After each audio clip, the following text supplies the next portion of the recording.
Welcome back everyone, my name is Charlotte. I'm one of the tiger keepers here at the zoo. Not only do I look after the tigers and lots of other cool species, I also help to look after the Pygmy Hippos as well. So I'm going to tell you a little bit more about our two resident Pygmy Hippos. So just behind me here, this is Freddy. He's our resident male Pygmy Hippo. He's 31 years old and he is quite a lovable character at times. He loves coming over to his keepers for attention and joining in training sessions. However, he can be a little bit stubborn at times as well. And then we have a resident female Pygmy Hippo. Her name is Venus. Venus is 20 years old, so there's a little bit of an age gap, but it doesn't seem to bother them too much. They are proven breeders and have done so in the past. Now, Venus is known to her keepers as being a little bit diva-ish at times, and she's a lot more sassy, shall we say, than Freddy is, but still enjoys coming over to interact with her keepers and take part in training sessions as well.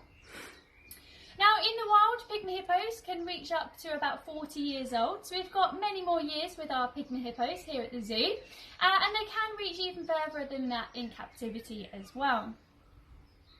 Now, in the wild, these guys come from West Africa, so places like Sierra Leone, the Ivory Coast and Liberia as well. And they are a very solitary species. They generally spend time by themselves and actually don't like any other Pygmy Hippos coming into the area or their own territory. So they do mark it out, so it's very clear to any other hippos in the area whose territory is whose. And the way that they do mark this is by spreading their dung.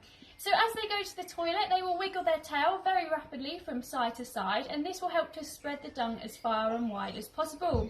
They also have a very hairy tail as well, which helps to do this as well. And the further you can spread your dung, the better. It marks your territory out, and also if there's any other hippos that come into your territory, they'll know exactly whose territory they're in by just the dung itself. So that's really, really clever. Now, Pygmy Hippos, they do come from dense forested areas, and so that's why they're a lot smaller than the common hippo. They get hay as part of their diet and lucerne haylage as well. And they also get throughout the day at certain times some browser pellet. Now, this pellet is designed specifically for animals that are browsers, so they eat leaves off of trees. So even things like our elephants get this browser pellet as well. So we can incorporate that into their diet. We can hide it in different enrichment items, things like balls that they can move around with their nose to be able to get the pellets out of, and we can also scatter feed it as well. So it's a really great way to provide our hippos with enrichment as well.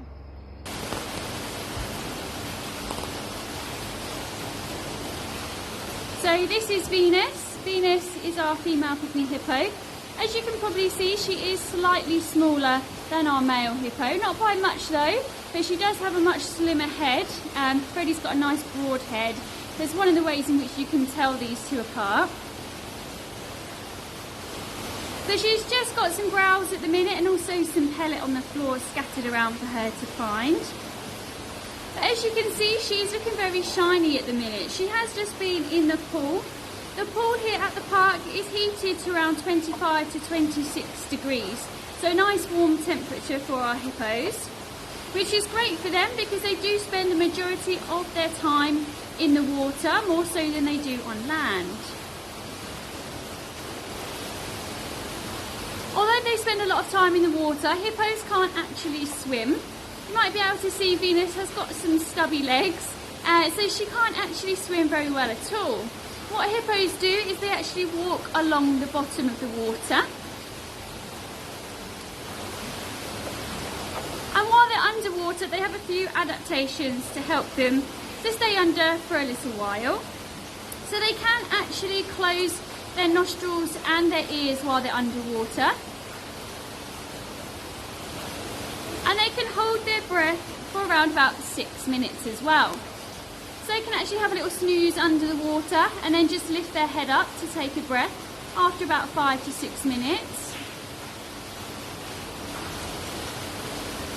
You might be able to see as well on Venus's head, her eyes, her nose and her ears are all at the same level. And this pretty much helps her to fully submerge under the water with just this tiny bit of her head showing. And to any large predators that might be wandering past, it might just look like a floating log to them. So the hippos can see what's going on around them but it keeps themselves nice and concealed when they're in the water.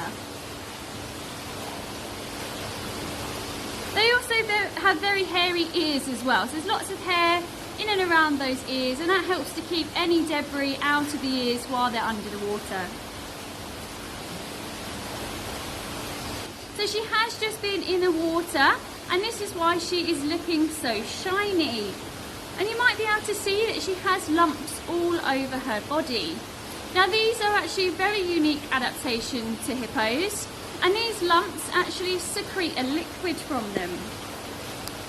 Now this is actually termed blood sweat, but it isn't actually what it's named. When this species was first discovered, scientists actually thought that that is what was happening, that they were sweating blood from their pores. However, as you can see, all these pores all over the hippo's body is actually secreting a liquid which is their very own sunblock. So this helps to protect the hippo's skin when they're out of the water and in that direct sunlight. So it's a liquid, it is very pinkish in colour, and as you can see, all over the body is where it's secreted from to keep the hippo's skin nice and protected while it's out of the water. And you'll definitely be able to tell if the hippo's been out of water for a long period of time, because the skin does start to go quite dry and flaky. So it's very important that they have access to water throughout the day. Good lad. Good boy, well done. Good lad.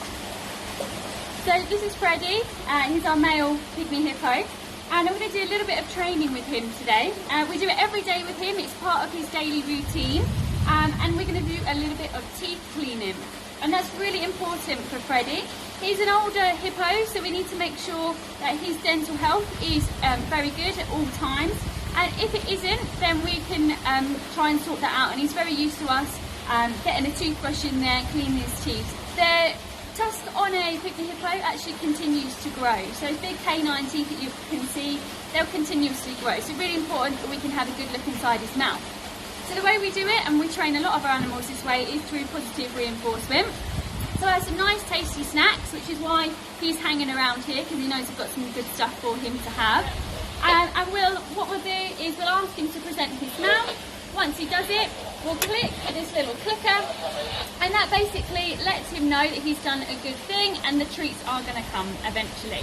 So he's, as I said, we do it every day, he's really, really good at this.